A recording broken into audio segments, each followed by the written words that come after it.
Hello, Damsels. I'm Crystal. And I'm Kristen. And this is Damsels After Dark, your new favorite book hangout spot. Today we will be reviewing the standalone The Darkest Part of the Forest by Holly Black. The first half of our episode will be spoiler-free and just our overview review. And the second half will contain spoilers, but we'll warn you well in advance. If you want to follow along and read with us, our review and reading schedule is down below in the description. Without further ado, let's jump into it.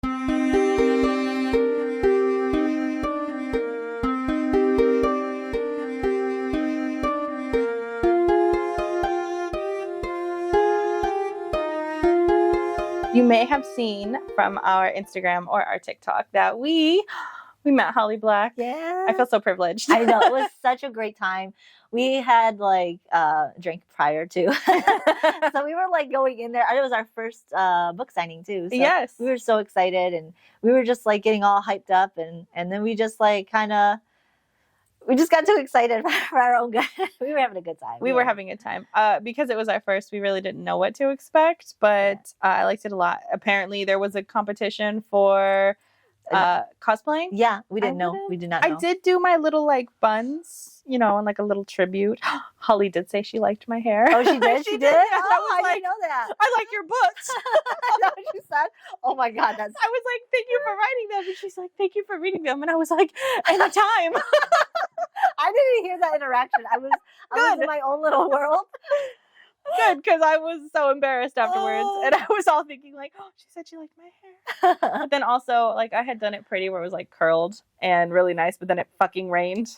It rained and we were there for quite some time. We were there for so long. And so by the time we get up there, my hair was flat and stuff. So I think she was just being nice because it was not cute. Yeah. But I mean, it was cute. But at the end of the night, we were just not giving a damn anymore. No, it was late. I think they said it was going to be from 7 to 8:30. And when we left, there was still a long line of people. It was 10 when we left. Yeah, and there was still a long line of people. It was bad, but we did it. We met her. But we were determined. I was not leaving this line. I had 3 books I needed her to sign. We did the Crow Prince and then both of her new releases, which we will be reading. And I am so upset that I got I was thinking about it on the way there. I was like, oh, I should have gotten the other book. There was a couple other books I had. There was the new standalone that she did too. I don't think it's standalone. I was the adult one. Yeah, I think it's the Night Book or something. Yeah, like that. I wanted that one signed. I was like, but I just grabbed the 3 books that I had over here, and I was just like, I'm going. Let's go. Let's go. And I was so excited. But yeah. But you know what? There's some people that had some really cool books with them. The ladies next to us. Yeah. They had the crate. The stories of Elfame and how we learned to hate stories. Yeah, they had a purple and green version. Oh, it was purple and gold too, with the gold pages on the side. Mine, I thought was a white. The dust cover's white, but the book itself is black and gold. That's okay, but hers was a velvet. Hers was beautiful. Yeah, mine is just it was fawning. I was very jealous of it. Yeah, and it was nice to see that there were little kids there, little girls, and then older women. Yeah. It was lovely to see that. Yeah, it was. Because sometimes I feel a little aged in this Holly Black world because she writes young adult. Yeah. But I was pleased to see that there were older women than us there. I felt at home. Yeah, it was nice. It was nice because they made a joke at one point. They were like, oh, if you've been here with her through the Spiderwick Chronicles, you are over the age of 30. I was like, well, first, I didn't read those. Second, how dare you, sir? I know. How dare you? How dare you age us? Yeah, and it was crazy because the joke was played out throughout the night. You could hear people making those comments, and it was funny. It was fun. It was all good fun. It was good fun. Holly is great. She was so funny. Yeah. She essentially just asked questions. It was way too short, I think, because there was a long line. They had to start turning people away for questions, but it was good. She was funny. She was definitely the type of person that I would love to just have some coffee with and just shoot the shit. She was funny. Her mind, the way her mind thinks, she was. Yeah, she's very creative. Very creative. But so, if you followed along with us, one of the first books that we did that were completely new to both of us was The Crow Prince, and we just fell head over heels. It was the first book that we gave 5 across the board. Yeah. All 3 of those books, phenomenal. If you haven't read them, I don't know what you're doing with your life. Yeah, you should read them. You should read them. You should read them. They're amazing. And so when we were looking for standalones, I knew that she had written other stories in this world. And I love authors that do that.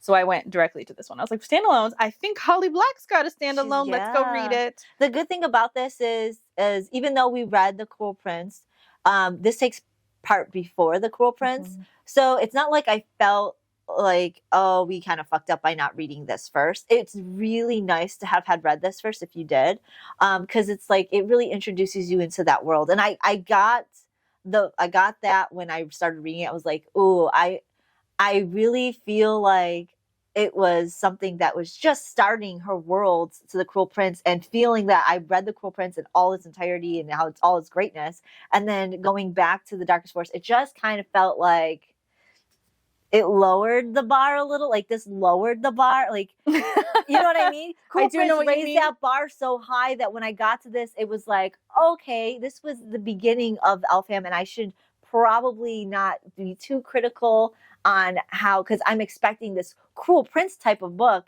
and it wasn't. Yeah. So I just want to put that out there. It's the beginning of it. So if you haven't read the Cruel Prince series yet, I would suggest reading this first. Ooh, interesting. So, I have a different take on that. Really? Because I liked reading this one after The Cruel Prince, because while it didn't hit as high as The Cruel Prince did, I liked some of the things that were, like the fact that the same sword is used in here, which is the sword that we get to see that she uses at the end of the third book. Yeah. I loved those like callbacks. I liked being like, oh my God, I know this sword. Oh wow, this sword has history in the mortal world. I loved that. Yeah. I loved being able to kind of go back. Now, I will say, it, like you're reading it, it's not the same. She is like Jude Light, the main character in here, Hazel. She's not quite Jude, but you can see that this is the beginning of where Jude was. Like, this is her first attempt at Jude, and then she nailed it the second time around. Like, you can definitely see that, but I liked reading it this way. And I was even going to say, like, this isn't a book that I would generally recommend. Like, if people are like, what's a good book? This is not a bad book, but I wouldn't be like, this is a good, we should read this book. I would be like, you need to read Cruel Prince, because I don't think that this would hook you into the world. But I think that Cruel Prince would. And once you're in the world, this is a good book to read when you're in the world.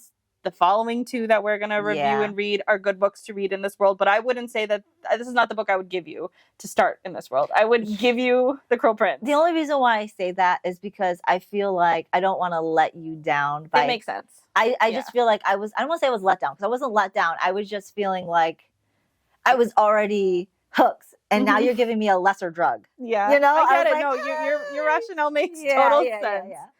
I think we both make total sense. We're just coming at it from different points of view. Yes. It just depends on how you, like in a lot of books. Some books are like they're different. They come out, they publish in a different order or in an order, and then people want to read them in a different order.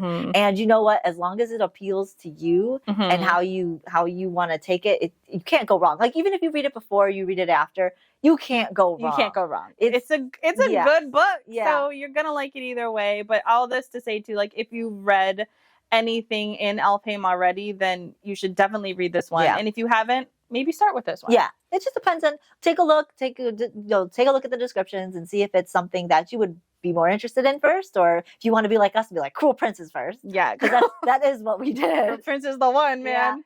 Yeah, we did. It caught us. It got us. It did. Hook, line, and sinker. But sometimes people don't want to invest right away into a 3-series book. Yeah. And so that makes sense. And this is a good book. And essentially this book is about a main character named Hazel and her brother Benjamin.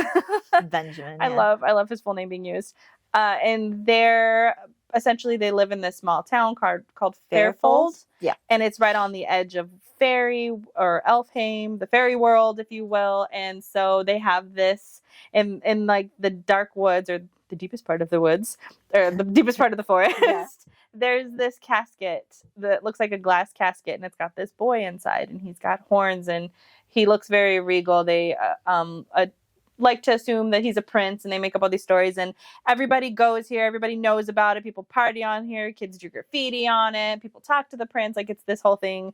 The town has sort of built its reputation on having this random guy in a casket sitting here. And these are like a horned fairy. I mean, you could obviously tell he's part of the Fey world and not of the human world.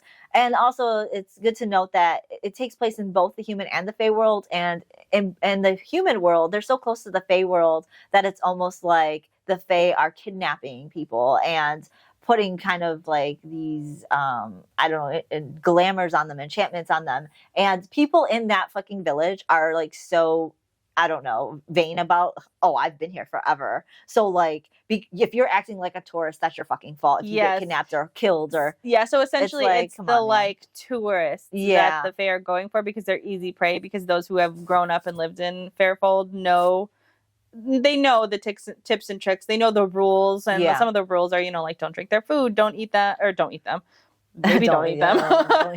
Don't eat their food, don't drink their stuff. I don't remember all the rules that she was saying, but also, don't make bargains with them. The traditional thing, because again, these are very folklorian Fae. They have glamour, they're tricksy, they can't lie, all of the things that make up kind of old school Fae. That's what they are, which I have a soft spot for. I love old school Fae. I do too. I mean, I love Fae in the general sense of like what we've been reading as a whole. I don't think there was really a Fae that I haven't liked so far. I mean, you really can't go wrong with them as long as you follow the essential like thread of Fae. I agree, though I will say, like, if we're talking like general Fae, the ACOTAR type Fae and the like Fae that are more kind of mainstream right now, those to me aren't Fae. Like, this is a Fae. To me, those are like high elves. Those are not Fae. Because a Fae is like, this is a Fae. I want a Fae. You got a point there. I mean, they are high elves. They don't really have like a lot of the Fae traits. I mean, besides the ears. They just have the ears, but a high elf has an ear. They're all very pretty. High elves are very pretty. I do like high elves though. Yeah. And I'm like, I do it. I dig it. The fact that you're calling them a Fae, I'm like, okay, I'll accept that. But like, they're not really Fae. I agree with you. I agree. But I still like it. No, I still like it too. I still like it. But like, when you're talking about a Fae, I'm like, I'm here for it. The first instance that I ever got of a Fae, this is the first experience. It was from like, I forget the name of the book, but they had these types of Fae, and that was my very first introduction to this world. And so that's why I have such a soft spot. Because then when I'm introduced to the ACOTAR ones, I'm like, I was really kind of when I was reading them too. I'm like, oh, they're just taking a different take on the Fae. Usually most books do. They have their own little take, but the ACOTAR books kind of like changed it to a whole degree. Like they still have the essentials. They can't lie. They glamour. They do all this other stuff. Even though there was kind of glamours in the ACOTAR books, I mean, I would say this really steps into it. She really does. Yeah, and they're not really like bartering with enchantments or doing real like all of them doing glamour. They're just like high elves. Sorcery high elves. You got a point there. I didn't think about that, but I no wonder why I really like them. I like high elves too. So yeah, but other than that, like, the whole storyline of these characters, the Ben and Hazel are also friends with these two boys, Carter and Jack, which I love Jack. I just have to throw that out there real quick. We'll get more detail about that. But the unspoilers of this is that one is a changeling. Something happened to where Carter's real parents ended up taking Jack in as an adoptive child based off of something that happened with the Fae. So they ended up taking him, and their friendship with the Evans, Hazel and Ben, end up getting like really close, and Hazel ends up having a crush on Jack, which is a part I really hate, which I'll talk about in a little bit. Oh, I can't wait to hear it. Yeah. But yeah, so they ended up having this whole thing, and then one day the boy in the glass coffin is removed. He's awake and out and about, and a whole bunch of shit happens in the city, and they're just trying to save their world. Yes, and also they each have, so like Ben has like a really good talent with music, and he can sort of manipulate the Fae in this aspect, and Hazel is she's just wild and kind of crazy and really brave, and she wants to be a knight. And so they spend a good part of their childhood protecting Fairfold from the Fae, and they're hunting down. They really fairies. are, and he's using his music to lure and subdue, and she's in there butchering them. And I fucking loved this. I loved Hazel wanting to be a knight. Like, she wanted to so bad, and they were kicking so much ass, and they did this for a while, and some events transpire where they kind of stop. But this was like, they're young. Like, I think she was like 9. They were really young. Yeah. And then I think he's a couple, maybe like 1 or 2 years older than her. So they were like defeating Fae well into their youth, and then stuff happened. And then, yes, the beginning of the story really starts when the horned guy is no longer in the casket. And I want to say, so they're in high school. So this is also as a young adult. and they're like 17, 18. But you know what? Even though it was young adult, I didn't always feel like it was necessary to the story again. I feel like the only reason why it was is because they're kids partying and having fun in the forest. And of course you have that that coming of age thing again, which is important in this story. But like, it didn't really give me strong, like, this isn't not a story for us. So even if you are our age, it's not that bad if you're reading, because like, what was it? We did read a book, which we didn't end up talking about, but there was a book that we read, and it gave us that strong young adult vibes where I felt like, oh, this is not my place. I did not feel that with this book. I still felt like I was invited to this world, invited to this story. Holly Black wrote it to where it was like all ages, come, enjoy this, and just listen to this tale. Yeah. Like a fireside tale. I almost felt like this was a fireside tale. The thing that Holly Black just does so well is that I think the only reason her books are young adult is because they don't have smut in them. Because they are gory, they are adult to the effect of like things that are going on, what people are doing, the betrayals, again, the gore, the killing, the murder, like all of that is very adult. Yes. And I think that's why she gets this label, because she doesn't have the smut in it. So she's able to grab people like us to read a book that's about a 16-year-old, because there's some real shit that's going on real in this adult story. Shit. And because that's real life though. And that's what she does. So, and I love her book so much because of the fact that they're like real life, with like a hints of like, it's like you're living in real life in modern day times, and there's just exists a fairy world, and here are the events and adventures that happen around this world, and she does it flawlessly. And isn't it great to even almost feel like she easily sucks me in, because it would be nice to be just like in my everyday world, and then all of a sudden, hey, there's a fae world like right next door. I would love that. Me too. Okay, even if they're kidnapping and killing people. I don't care. I don't care. I'm here. Please take me. I want to be a part of this world. I want to go to the revels at noon and the moonlight. Like, oh my god, yeah. There's so many parts in this book where I was just like, I want to be a part of that, even though it's vicious and crazy to want to be. I can understand why Hazel would just up and go and be a part of this shit. I do too. Understand why, even though Jude in Cruel Prince was against the idea of a lot of shit in the Fae world that was happening to her, she enjoyed living there. She didn't want to go back. Nobody wants to go to the mortal world. No. It's boring over here. Well, Vivi. Well, Vivian. That's because Vivi is true Fae, and of course you want what you don't have. And she wanted a mortal girl. Yeah, so she wanted a boring life because she had too much excitement. Which we will have to talk about in our next episode, how crazy their family is. But I digress. That's not something we're going to have to talk about. We're going to hold it in. Yeah, we got to hold it in. But it's so fascinating to see what I would believe is the beginning of the Elfham story. Yes, it's funny that you were getting those vibes too, because that's what I was too. It was literally like this was her first book into it. Now, we don't have any, I don't think you looked it up. I also didn't look it up. Did you look it up? I looked in when we were reading The Prisoner's Throne and The Stolen Heir, because that is the last part of so far that she's written in the Elfham. It states is the darkest part of Forest. It's the first okay, because she has two other ones, the Tiff and the other one. And it's not in the Elfham realm. Okay, it's like separated at the bottom of the book. So you did look it up. Only in the beginning of the book. Only that makes sense. Yeah, if you look at the beginning of the book, it'll tell you her series, and it'll say the world of Elfham is these ones. Yeah. Okay, then that makes a lot of sense. So yes, these are vibes perfectly matching with what this book is. It is the first into this. Yes, and I'm loving it. I liked it as well. So what's your rating? I gave it a 4. I gave it a 4. I was going to a 3.5 to a 4 because there was some parts where I was just feeling like I'm still feeling like there needs to be a little bit more, but I gave it a 4 because of the Elfham world. I love this. I just love it. But we'll describe more in our spoilers part. But yes, I gave it a 4. I really want to give it a 4.5. But because we can't give it halves, I'm rounding down, and I'm rounding down, unfortunately, because Cruel Prince was a 5. Exactly. And this is not Cruel Prince. I agree. But I don't hate it. I liked it. But it was not Cruel Prince. And the thing that is the difference maker here is really the main character. I loved Hazel. She was ruthless. She did the things that I wanted her to do. She wants to be a knight. She's badass in it. She makes good decisions. But she's still just not true. And I'm going to explain why I think that is exactly why. Not only because you said a part where it's like, she's the starting character development of Jude. I agree with that, but I also believe it's because of where they were born. Yes, you're right. I think that's why, but I also agree she's not Jude, and because of that, it is a 4. I almost gave it a 4.5 too, but I rounded it down because like it's a solid 4, so I'm gonna stick with a solid 4. Yeah. You can't make this a 5 because the Cruel Prince had everything in it. It did, and I just felt like this was just a toned down version, so it gave me toned down vibes, and toned down numbers. Yes, so, exactly. And it's good. Like Holly Black is great at doing it. She crammed a lot in here. There were great monsters. I love her mind. Her mind is beautiful. It's magical. It's a magical place that I just want to frolic in.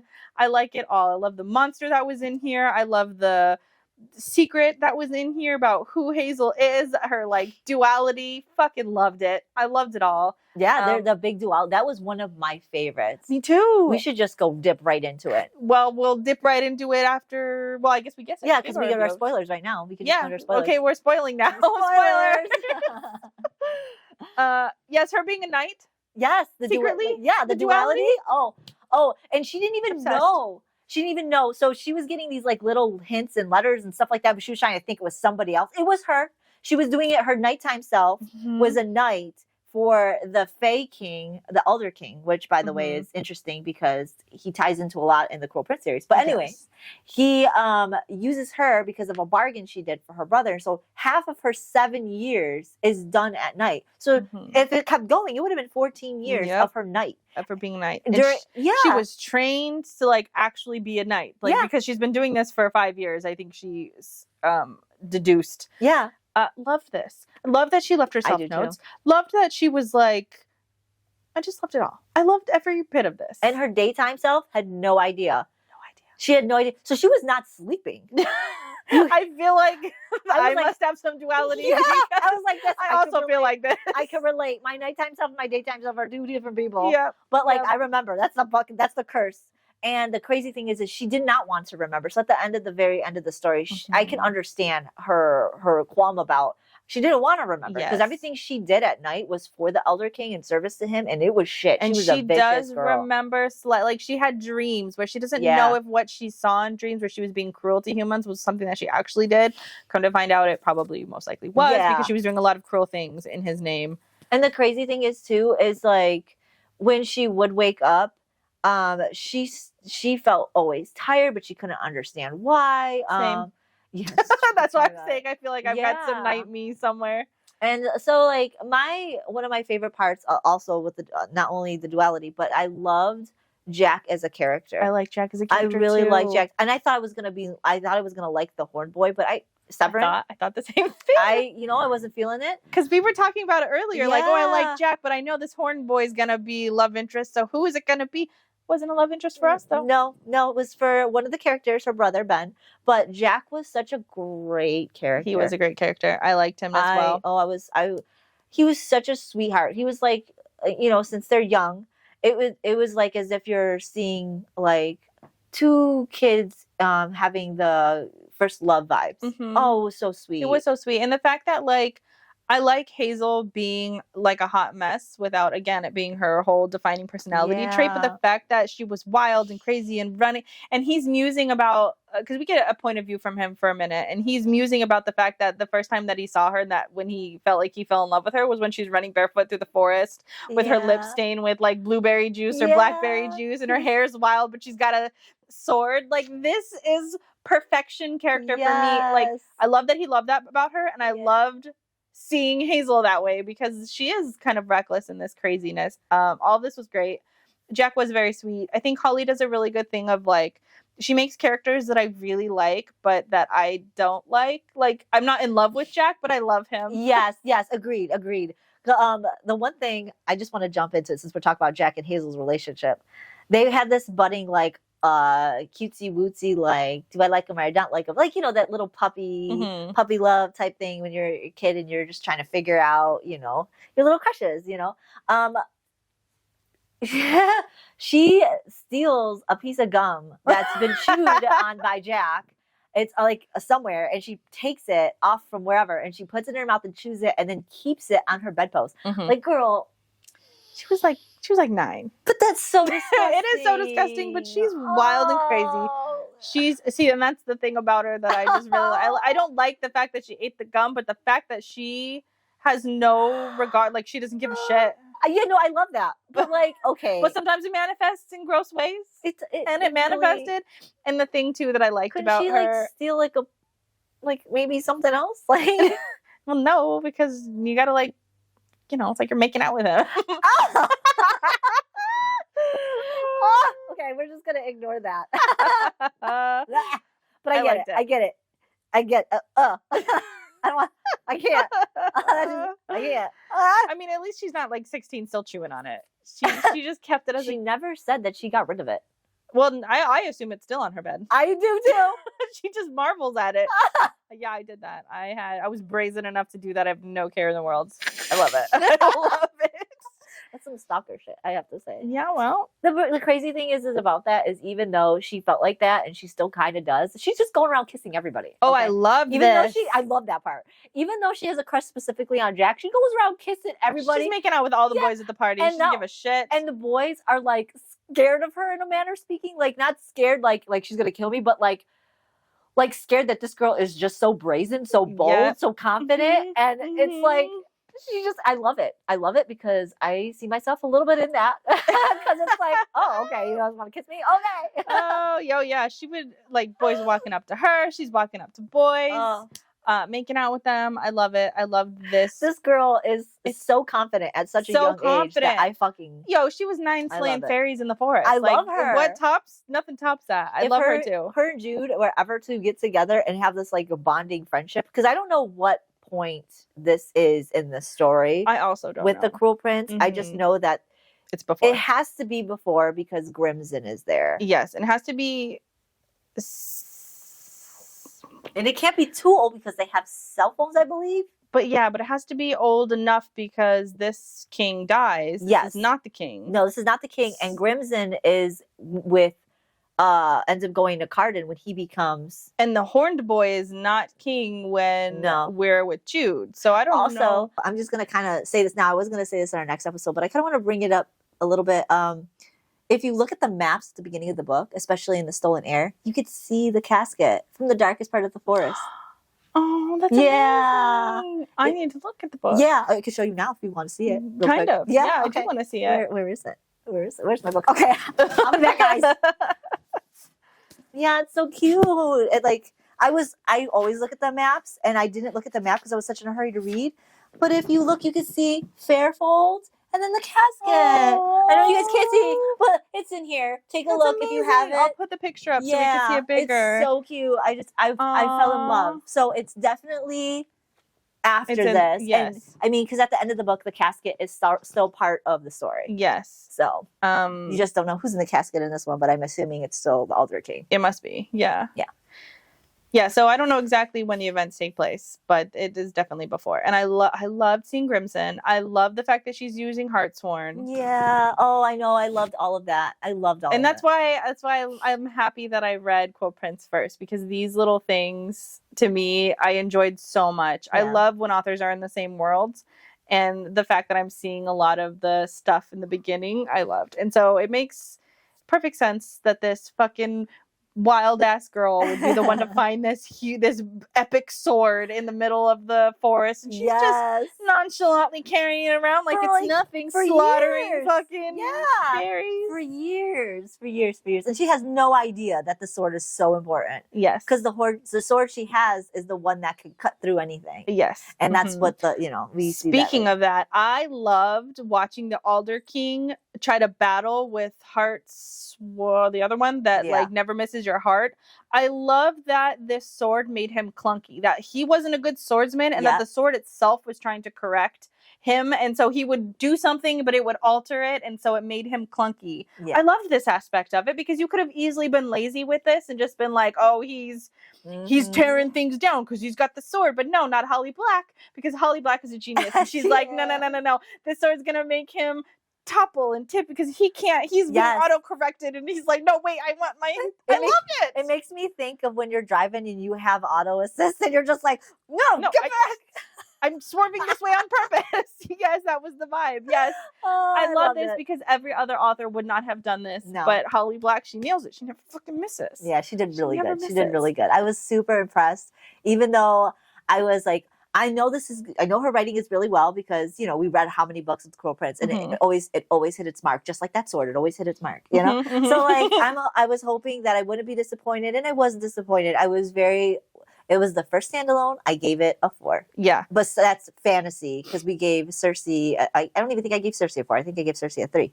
I think you gave Cersei. I did give Cersei a 4. This is my first standalone out of everything we've read so far that I've given a 4. Yes. So. This is the first fantasy one that I've given a 4. This was phenomenal as far as standalones. This is how you do a standalone. Yes. See? you said that you had faith that it was gonna happen, and I trust my queen. Holly Black, I trust you. I know you're not gonna fool me. Disappoint me. You're not. I know it. I knew it. I had all the faith. Yes, because you cannot. There's no way you're going from Cruel Prince not knowing how to perfectly execute a book. Yeah, I just don't believe it. But it's great. This is great. I would recommend it, though. Like I said earlier, I liked it reading after, but because I just don't think there was enough there, but there might be for people who haven't met Jude yet. Maybe the only reason why I say it's a good before is because it dips your toes into the world. Because like if you don't, like Crystal said, if you don't want to be overwhelmed with a 3-book series right away, to just go right into this world, just to get that standalone feel is really nice. Also, even if you do like those hints to go back and be like, oh, I know this, you still get those elements when you do read Cruel Prince, because you can go back to, I read it in the Darkest Forest. So you might not get it as strongly, because we got it really strongly because we really liked the Cruel Prince. So to see it in this way is a little bit more stronger going back to Darkest Forest, but you would still get those nods to, oh, I read it in this book when you do read the Cruel Prince, but you won't get them until later. Yeah. You won't get them. You will get the rowan berries though, because that is in the first book where Jude is using it as a way to thwart the Fae from their glamour and their and in this book that uses those rowan berries. It does all that, so you just get it sparingly in the Cruel Prince of the nods to the Darkest Prince, of course. Yeah. So I liked also the monster in this, the Sorrow.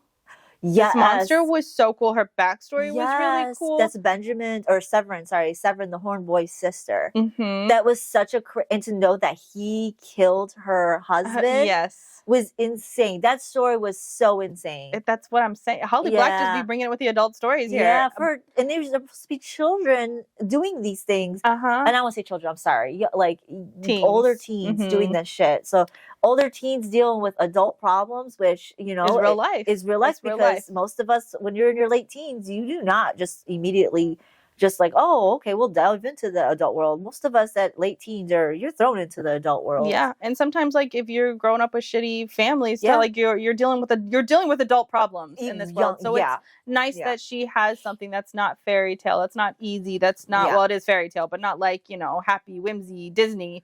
It's more rooted in reality. I like that a lot. I liked the powers of sorrow, that she made you weep and cry until like that's all you were doing, and everybody was doing she would just walk in like I don't know, like a field around her, like a force field around her. If you're in that zone, you're crying, and I liked it so much. It was so good. I really enjoyed it. I enjoyed everything about it. I liked all the characters. Even when I didn't like a character, I liked the characters. I liked the characters for who they were and the roles that they had in the movie, in the book. Like, I didn't have a hated character. Nope, me either. I love how Holly so effortlessly includes LGBTQ, all of that. Like, it's not even, it's a nothing. And it's natural. That's what I love about it. It's so natural. It doesn't feel forced. No. It doesn't feel like she's pandering. It is literally a part of her world, and it's in every book. It is. And it's so wonderfully done. Like, I always wondered if I was going to feel like it was forced in a lot of these books, because a lot of times I feel like they do kind of force that kind of stuff. But I'm not one of those people who won't read it because of that either. I don't care. As long as the story's great, the characters are wonderful, and it's fitting to this, fitting to the whole thing, the story, the people, like you don't have to make it to where it's like that's their whole personality, or that's all they're there for, is just to serve this card. Exactly. No, they're a pivotal part of the story, and their love life is just a part of it, just like it would be for a straight one. So like Ben being here, gay was inconsequential to the story. I liked to the main storyline. It didn't matter that he liked boys. It didn't matter any more than it mattered that Jude liked boys. No. And I loved their relationship around that too, like both of them. Could you imagine having a gay brother where you're both liking on guys like that? And that seemed so good to their dynamic too. Like it didn't seem like a throwaway thing. Like this was built into the story. These elements are always built into her story, because we had this with Heather as well, where it just felt like this is built into the story. And to be honest, it didn't matter whether they were gay, like you were saying. It didn't matter that they liked girls or boys. Like you could have made Hazel instead of Jack, maybe Jane. It wouldn't have mattered. Nope. It wouldn't. It does not matter the gender of the people in the story, to be honest. It doesn't matter what they like, the genders. It just shows that the characters and who they are stay true to who they are, and their likes and dislikes and their character development is just according to the story, and it just meshes all well. Perfectly. Yeah. So it doesn't really matter. And I feel like you said, she's not pandering. It's a pivotal part of the story, and it just fits. It's such a flow that you enjoy. Yeah, just enjoy it all around. Yeah, I liked it, and it did play a little bit into their dynamic because they end up kissing the same boy or something. But I liked that rolled into it. I liked that Ben was thinking very traditional, this prince when he breaks out is going to go for Hazel, and then he ended up going for him. I liked this. Now I will say that Ben and Severin were not my favorite characters out of these two, but I did like their dynamic. I like that Ben was nervous about the fact that he had spent a lot of time with the horn boy in secret, saying all kinds of his because I loved that too, that was part of it.